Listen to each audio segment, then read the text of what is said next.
é tudo nosso. Quando eu chamo o mundo inteiro pra jogar é pra mostrar que eu posso. Torcer, chorar, sorrir, gritar. Não importa o resultado, vamos extravasar.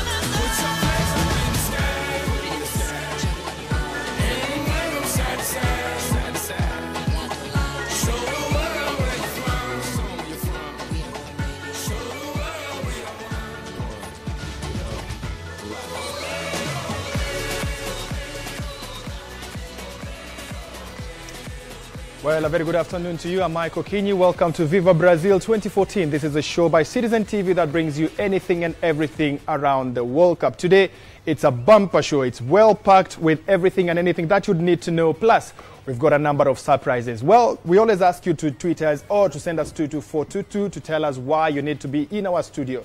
Juliet Akumu is one of our guests in the studio, and this is why we picked her. And I'm going to do the pre-match analysis of England versus Uruguay. Yeah. Okay. In the previous matches, we've seen England. England have only played with Italy, and Uruguay have only played with Costa Rica, and the results were not favoring both sides. So this is going to be a good clash because they're all looking for a win. They're both looking for a win because both of them didn't get a win. So I'm sure that it's going to be a good match. My review is England are the favorite. Akumu, and what she actually did is she shot a little video, posted it up on YouTube, and that's how she got here. She's been actually updating most matches, pre-match analysis, post-match analysis, and that's one of the reasons why we invited her here today. She'll be joined by Clinton Kianga. He'll also be one of our guest analysts, and all they did was they tweeted hashtag Viva Brazil on Facebook and Twitter, and they talked to us on 22422. And they're here in studio with us today. Now, we also have some surprise guests, as Michael Kinyi mentioned earlier, and one of them is former Miss World Kenya, the year 2005. She's also an anti-jiggers campaigner. Her face, her name familiar to all Kenyans. That is Cecilia Mwangi, who will be joining us as well. And here's a little clip of what she has done with her life.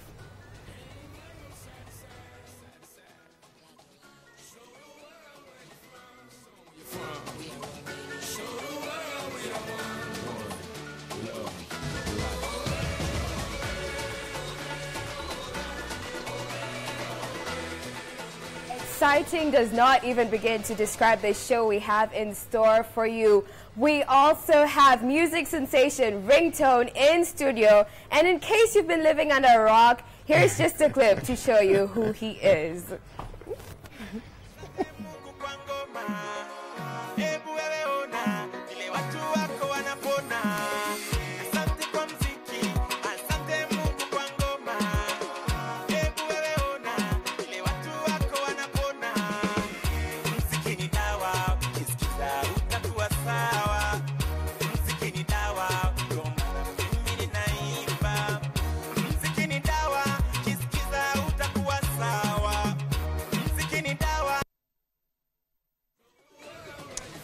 Well, those are the guests that we have for you in studio. The World Cup is a very interesting tournament. Before this World Cup started, we were complaining that there's no hype about the World Cup. Nobody knows what is happening, but the moment it started, it's full of surprises. Well, everybody says Harambee Stars are not playing at the World Cup. Why should we be very excited about the World Cup? They are there actually. They're in Brazil. They're going to Brazil. They're going to watch a couple of matches just to inspire them that one day they should be there. One player that should have been playing for the Harambee Stars but chose to play for another team is Mike Okoth's son. If you remember Mike Okoth, he'll be talking to us later in the show, but the son, Origi, he's one of the strikers that Belgium is using for this World Cup. Well, Origi has come on 2 times in the previous matches as a substitute, and he's been able to make a great impact into the match. The last match, he was the provider of the goal. He was spearheading the attack. Yesterday, he actually scored the lone goal that Belgium needed to collect their second win of the tournament and 6 points. Just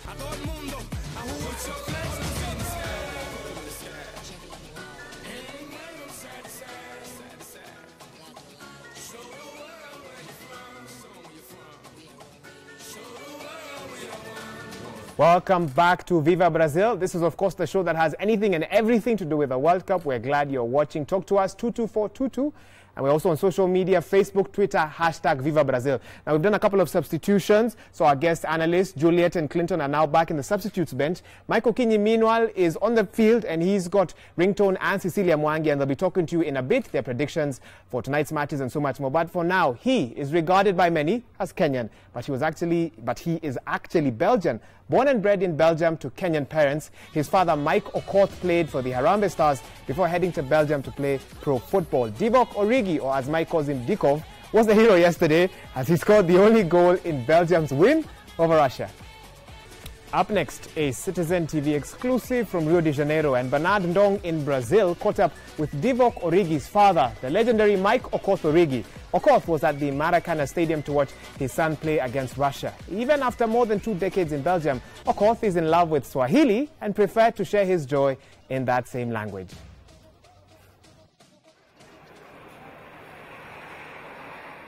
We met Mike Okoth as he made his way back to the hotel after watching the Belgium match at the Maracana Stadium in Rio de Janeiro.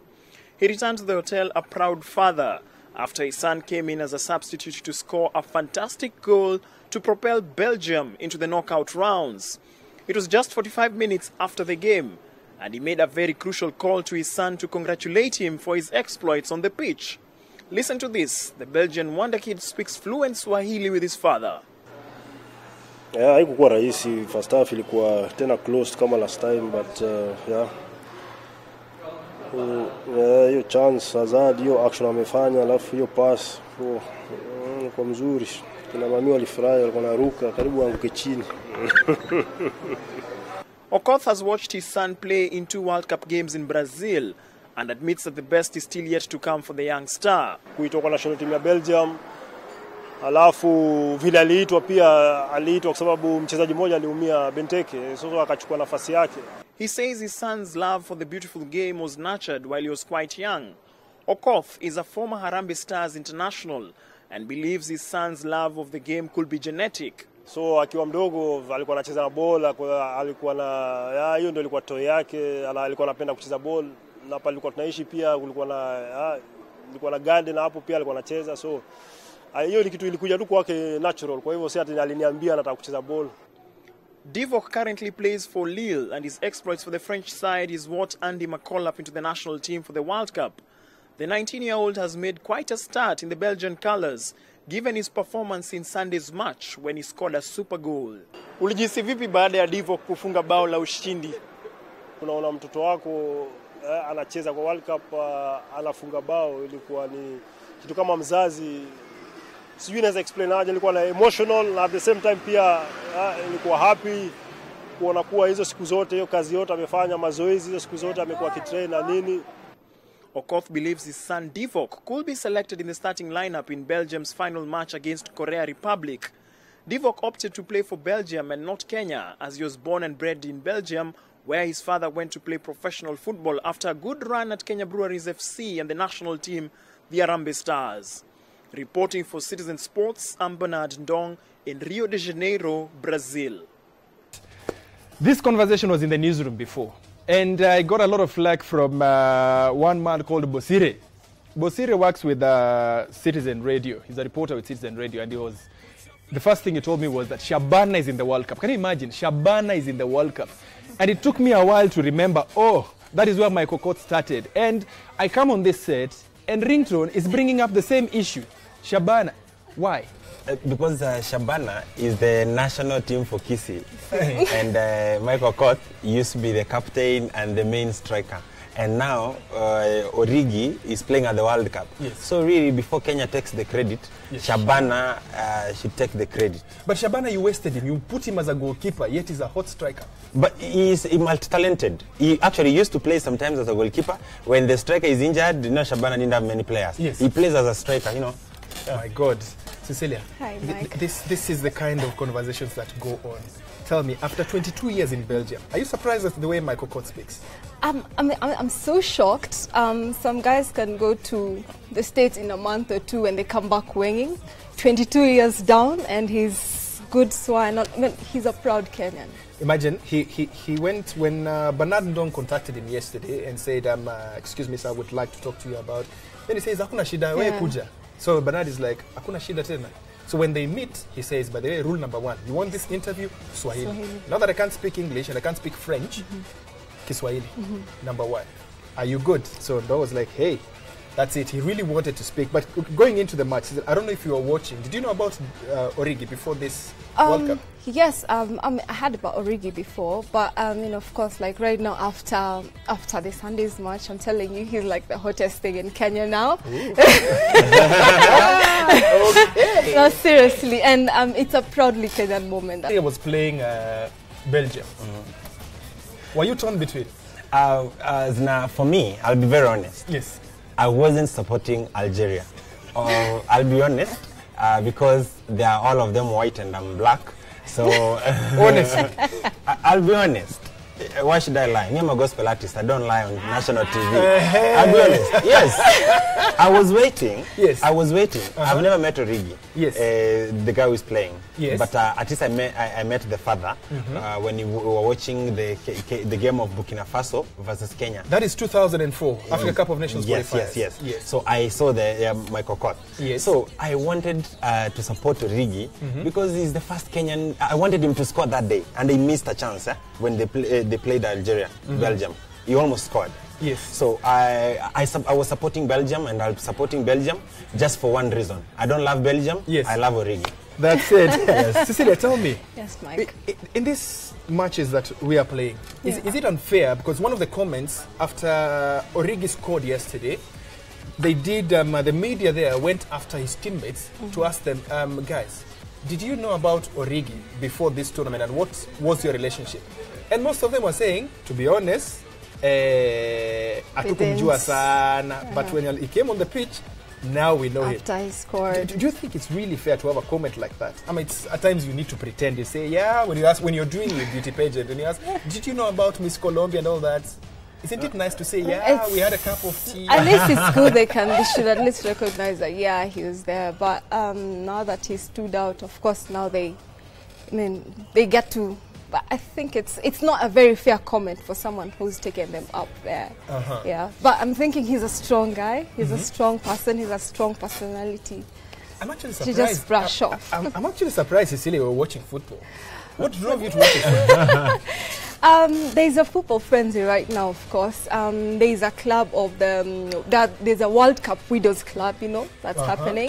Yes. The ones who are widowed currently, because there's a whole month of soccer going on. Yes. But I think it's also good to go with what's in season. And it's everywhere. And I mean, you're in an environment, everyone is talking about soccer. Really, you have to be there. You have to watch it so that at least you can enjoy what the experience is all about. Well, keep the conversation going. And before we move on to the Viva Brazil highlights, this one just takes the cake.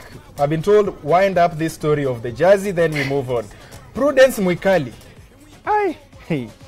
She says, I want the jersey. The reason is, I had no interest in football. I even thought Arsenal will win the World Cup. But with Viva Brazil, at least now I have a clue, and I'm supporting Ghana. Prudence Mwikali, we give you this one. By the way, in fact, we'll give you the jersey. You have it there. And Eric Atianga sends a tweet just before Prudence and says, this 50-50 business is not good for us, as in us as the men. Then he says, even for jerseys, you go 50-50. Yes, we have to go 50-50. Katiba ilisema 50-50 on everything else. Wahiga, we move on. What do you have? Right, Michael Kinyin, time for you and your guests to go on halftime, take a break, drink some water. But now, for other stories making headlines in Brazil, here is Viva Brazil with Maureen Mwende.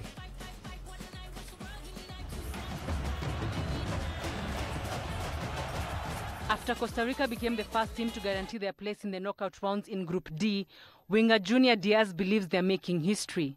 Costa Rica can top the group with just a point from their final Group D match against England tomorrow.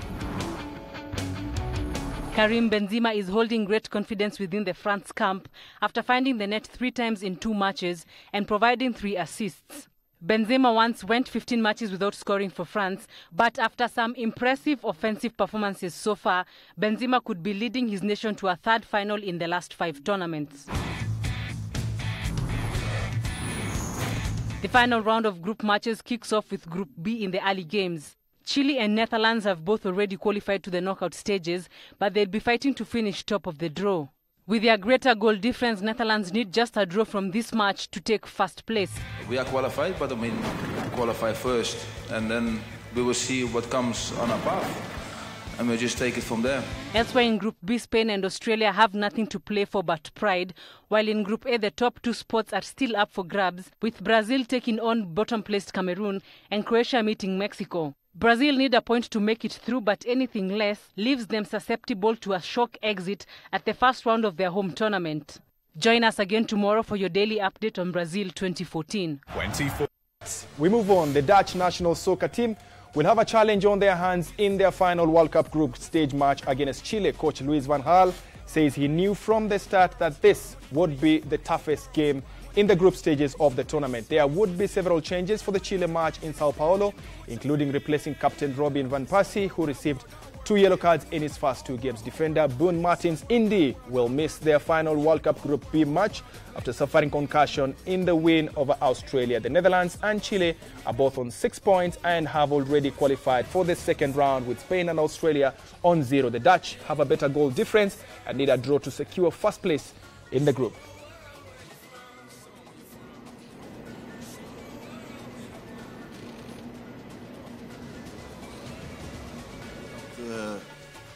Het onze zwaarste tegenstander is. Dat heb ik ook voor het toernooi. I expect this is going to be the most difficult opponent. I said this previously in the tournament, so I'm not making this up. I have seen them play Germany and England in pre-tournament friendlies. They were able to sweep away these teams.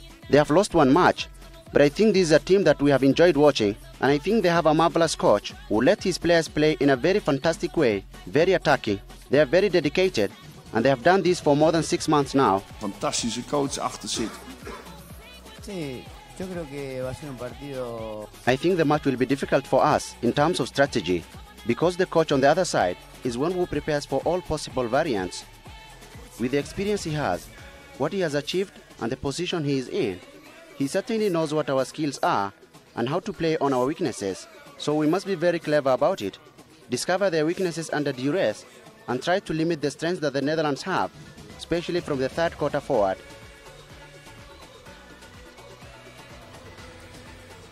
Right, now remember, of course, football changes starting tonight. This is the last week of group matches, so the timings are going to change. Let me tell you what's going to be happening tonight. At 7 o'clock, we'll have 2 matches. So you either need 2 TVs or 4 pairs of eyes. 4 pairs of eyes. You determine what you're going to do. Netherlands versus Chile, kick-off 7 p.m. Kenyan time. Australia versus Spain, kick-off 7 p.m. Kenyan time. And at 11, Croatia versus Brazil. That's back to Group A now. And, Cameroon versus Brazil and Croatia versus Mexico. So tonight you need to be at your TV from 7 to about 9 and from 11 to about 1 a.m. Hakuna Kulala. Now, Clinton is here with me. This is the substitutes bench, in case you're wondering what we're doing here. And this is where every sub comes to after they've done their part. Now, I'm joined by Clinton here, our guest analyst. Netherlands versus Chile. For the Netherlands, no Van Persie. And of course, Chile have come to this tournament wanting to prove a point. Anything could happen tonight. What is your prediction and why, Clinton? I predict a Chile win, 1-0 most likely, because considering the host, the World Cup is being hosted in South America, so Chile will have a point to prove. But Netherlands also, considering they'll be lacking Van Persie, they may put Klasutla, but I predict a Chile win. You predict a Chile win. Now, the fact is both teams have pretty much qualified, unless my mathematics is wrong. So what kind of game do you think they'll be playing for out there? Considering both teams have qualified, they'll be going for the top spot, So it will be a very interesting match, considering none of the teams want to finish second so that they can meet with the number 1 in Group A. Which is probably Brazil. Why is everyone so afraid of Brazil? Let me be honest, I'm a Brazil supporter, but I've not been very impressed with their game. Very quickly, why do you think everyone is so afraid of this Brazil? Considering that they're hosting the thing, the World Cup, and they have the 11th man, the fans, Yes. And the 12th man. Yeah, the 12th man. Sorry. And considering Confederations Cup, what they did to Spain, they play as a good team. Fantastic. Of course, guest analyst here, Clinton, telling us that he feels that nobody wants to meet Brazil. And thus today, Netherlands, Chile both have qualified for the next round, but still it will be a do-or-die match kicking off 7 p.m. Kenyan time. Mike Okinyi. Well, one of the matches we've talked about, Croatia coach Niko Kovac says Mexican knees should be knocking with fear ahead of their decisive World Cup clash tonight. The match in Recife will decide which of the Group A opponents lives to fight another day in the round of 16 with Mexico, who have 4 points from their opening 2 games, knowing a draw will be enough to see them safely through. Kovacs Croatia, a point behind, will almost certainly need to win, although a draw would suffice in the almost unthinkable scenario of already eliminated Cameroon producing one of the biggest shocks of all times in beating host Brazil. Croatia have not advanced to the knockout stage of the World Cup since 1998, when they reached the semi-finals in their maiden appearance as an independent nation. The game is billed as a battle between Croatia's attacking talents of Luka Modric and Mario Mandzukic and Mexico's wonderful goalkeeper Guillermo Ochoa.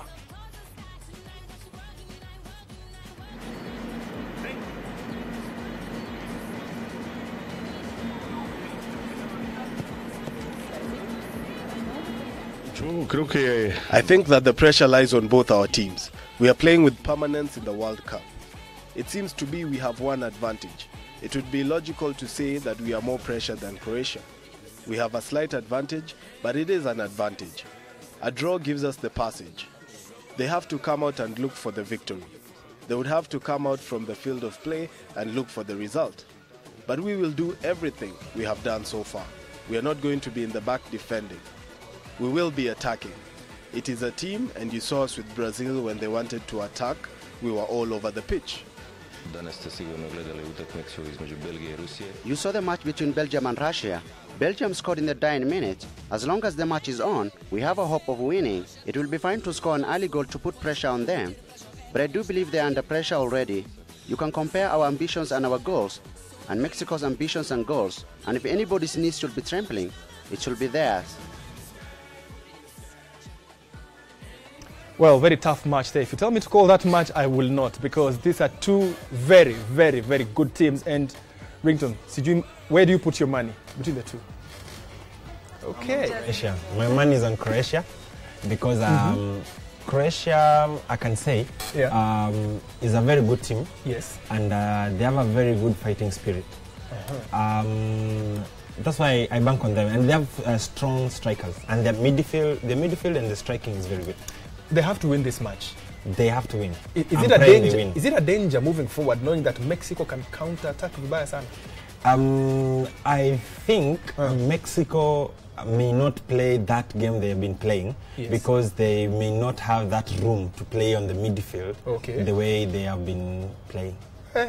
This guy knows his football. Cecilia, tell me, Ochoa, the goalkeeper for Mexico, very interesting thing that he has 6 fingers kwa mkono. Unafikiria glove yake kuna vidole 6 kuvaa ama it's just 5? He could have customized it to 6, but I'm thinking the way he's good at it, I think it adds the surface area ya kushika. Yes. I didn't ask you, Cecilia, as we wind up, I didn't ask you. The question was, do you think, first of all, what team are you supporting at the World Cup? At the moment, I'm supporting Ghana. I mean, I have to be a proud African. Yes. And the last World Cup, they were almost there. Yes. So I believe this time around they'll be up there. Ghana will be up. Yes. But of course, I'm wearing Cameroon. Yeah, Cameroon. Of course, we are home, we are gone, but. Do you think it's possible? This World Cup has got a lot of surprises. Yes. But do you think Cameroon has what it takes to upset Brazil, honestly? Well, for today's match, they might, because they're not playing under pressure. Today they're just playing just for fun of it. So they might shock us today. Well, as I leave our guests on the set, we want to give you the permutations on the tonight's matches, and it's pretty interesting if we look at what we have. I'll go into the group that we have, the group matches that we are playing. Remember, we are playing 2 groups today. Group A and Group B must finish their matches today, and they're being played simultaneously at the same time. If I start with Group A, we've got matches between the top 2 and the bottom 2. The middle 2 are playing, actually, I beg your pardon. Brazil is playing Cameroon. With Brazil playing Cameroon, Brazil on 4 points. They only need a win to guarantee their place at the top, or a draw at the worst to know what they'll be doing. But Mexico versus Croatia, this is where all the mathematics are, because Mexico on 4 points, and a goal difference of 1, and Croatia with 3 points on a goal difference of 2. It means Croatia are more under pressure to win this game more than Mexico, because Mexico, if they get a draw, then they're as good as home and dry into the second round. Now, if we go to Group B, this is where the interesting stuff is happening. Netherlands, Chile, Australia, and Spain. Bottom 2 have already gone home and they take on each other. The top 2, Netherlands and Chile, they play each other. Netherlands, of course, they'll be looking for a draw to make it through as the group leaders. Chile will be number 2. Remember this, guys, the reason why there's a big fight here is what Wahiga was talking about. Look at who they are playing in the round of 16. Group B takes on Group A.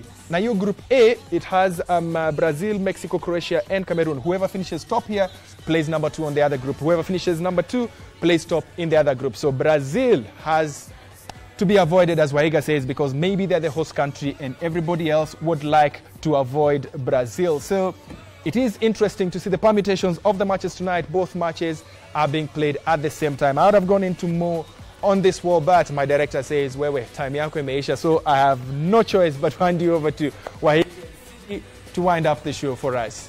Yes, winding up, Emmanuel Wesengo says France will meet Germany at the quarterfinals, not the final. Hashtag Viva Brazil. Isaac Arani says, at Citizen TV, Kenya, Ghana, and Algeria have revived some hope in African football. And finally, from Peter Cleavers Mutua, he says, hashtag Viva Brazil. That jersey fits perfectly at Cecilia Footballing Catwalk. Kudos for your noble cause. Thank you so much for talking to us. And but before we say goodbye, Wahiga is not going to be with us tomorrow. Yes, the match between Nigeria and Argentina. If you look into the crowd and you see a Kenyan waving with a Kenyan flag, that'll probably be me. So I'll be there this coming week for one of those matches. But of course, we'll have a great team here just holding on and keeping the fire burning. And of course, we have amazing guests here today. We've got Julia, we've got Cecilia, we've got Ringtone, we've got Clinton, and they're not going to be walking away empty-handed. Here on Viva Brazil, you get to walk away with an amazing hamper. And I'm going to ask one of the ladies to tell us what is in that hamper very quickly. I know our time is almost up. What? Okay, let me see, because you tell us, what is that? This might pass for me, but... Right, so it's I don't know what to do with... It's a lovely shaving thingy. Yes. Shaving thingy. Shaving thingy. If she doesn't know what to do with it, at least she can give it to someone who can use it. But of course, they get to walk away with that. The jerseys as well, all courtesy of Gillette. And that's what you get for coming on our show. So talk to us, 22422, hashtag Viva Brazil on Facebook and Twitter. And we'll call you here. We've got lots more happening between now and the 13th of July when the show comes to a close, because the World Cup will also come to a close. So keep it Citizen TV. On behalf of the whole team, my director making noise in my ear that we need to wind up, we say Asante Sana. See you again tomorrow, 1:30 to 2:30, right here on Citizen TV. My name is Wahiga Mwara. On behalf of Mike, CD, and everyone else here, we say thank you. And time now for penalties. I'm told to say bye-bye. We say goodbye.